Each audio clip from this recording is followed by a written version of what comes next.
కాకుండా చూస్తుంది.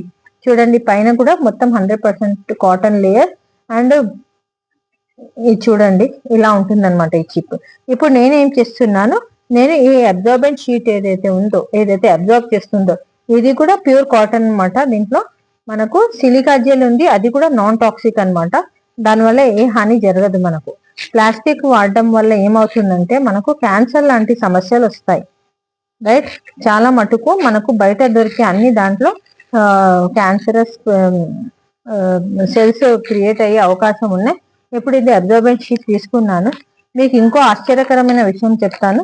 ఇప్పుడు నేను ఏం చేస్తాను, దీన్ని ఈ అబ్జార్బెంట్ షీట్ ని ఈ వాటర్ చూడండి, ఇది 300 ml గ్లాస్, రైట్. మనకు తెలిసేది జంబో గ్లాస్ 300 ml, దీంట్లో ఆల్మోస్ట్ 100 ml వాటర్ తీసుకున్నాను. అయితే ఇది ఈ అబ్జార్బెంట్ షీట్ డే ప్యాడ్ది నేను దీంట్లో వేసేసాను, రైట్. దీంట్లో వేసేసాను. ఇప్పుడు దీన్ని ఇట్లా ఇచ్చేస్తాను.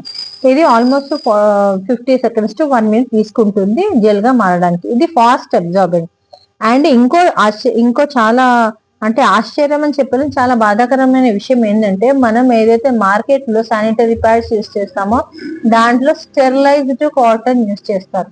స్టెరిలైజ్డ్ కాటన్ అంటే ఏంటనంటే, మనం హాస్పిటల్స్ లో అక్కడిక్కడ వాడి పడేసిన కాటన్ ఏదైతే ఉంటుందో దాన్ని ట్రీట్ చేస్తారు, దాన్ని క్లీన్ చేసి దాన్ని మెడికేట్ చేసి మళ్ళీ అది శానిటరీ ప్యాడ్స్ చేయడంలో వాడతారు. అందుకే బయట దొరికే శానిటరీ ప్యాడ్స్ చాలా మటుకు చాలా తక్కువ రేట్లో దొరుకుతాయి. మన డ్యూ గార్డెన్ శానిటరీ ప్యాడ్ లో 100% వర్జిన్ ప్యూర్ కాటన్ యూజ్ చేసింది. ఇది రీయూజ్డ్ కాటన్ కాదు, రైట్.